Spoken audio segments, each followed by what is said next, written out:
If you were painting a canvas and you wanted to create the perfect shade for your art piece, would you use the canvas to mix up the two colors, or would you use your palette, mix the colors up, make sure it's perfect, and then apply it? Something that I've realized about makeup application is it's very similar to painting a canvas. If you just go straight onto that canvas with those colors and harsh lines, it's gonna end up looking very messy. Today I'm gonna take you through the foundational steps of my base makeup routine. I'm gonna give you one hack that applies to all of these routines that changed the game for me. Because honey, you can have the highest quality makeup, the most expensive makeup, but if your makeup application is not on point, you're not gonna get the best result. Now, the hack that we're gonna be using today for all of these steps, just like painting a canvas, is we are not going to be applying any product directly to the face. Starting off with foundation, today I'm gonna be using the Makeup Forever HD Skin Foundation, and I'm going to be mixing it in with the Charlotte Tilbury Magic Serum. Instead of taking a foundation brush and painting on this product all over my face,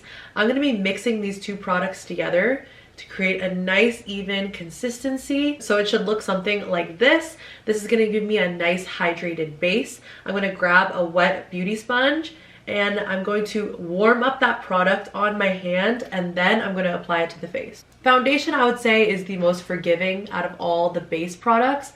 But if you are not using a hydrating base underneath and you're painting on that product, you're gonna have patchiness all over. It's not gonna look even. So this technique is really important when it comes to blending out the foundation. Now that we have a nice even base, I'm gonna go straight in with my cream contour. I'm gonna be using the Charlotte Tilbury Contour Wand today. Now, I felt like this was the perfect product to use today because all of the internet, including myself, is guilty of dotting on this product all over the face and then working it in with the beauty blender, and I'm gonna show you a better way. Instead, I'm gonna work this product onto the back of my hand, and I'm taking my sponge, again, warming up that product, and then I'm going to apply it to the face. Now, I would say this is arguably the most important step out of the entire video.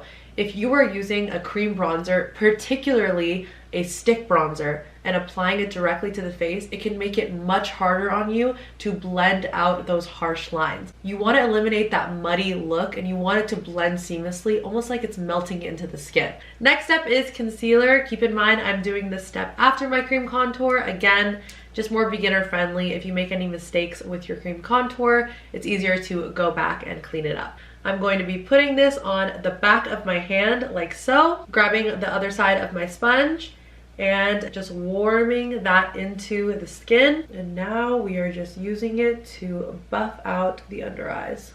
Do you guys see how flawless and airbrushed that looks? Taking that excess product and going underneath, just cleaning that product up. I feel like concealer is pretty self-explanatory, but as you can see, I'm using a lot of hydrating products.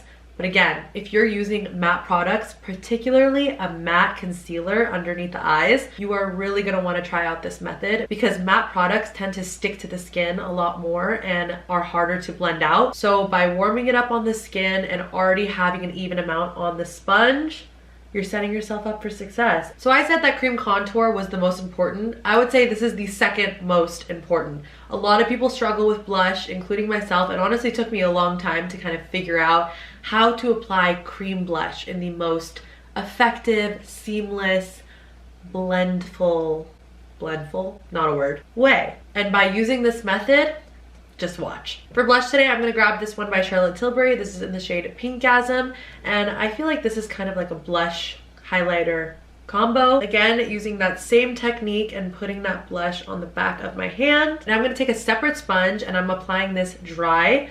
I find that using a dry beauty blender with blush just works best for me. Again, warming it up on the hand. Something about applying blush with a dry sponge just makes it blend so much more seamlessly for me. I feel like because it's not wet, it's not soaking up any product underneath. It's kind of allowing the products to work in harmony with one another. And I'm just grabbing the sponge that I started with to make sure that this is a nice transition underneath the eye. I'm looking in the mirror right now and I'm just so happy that I made this video because my makeup looks flawless in person. If you take one thing from this video, I hope that you learned that it is very beneficial to put your products on your hand and not go directly on your face.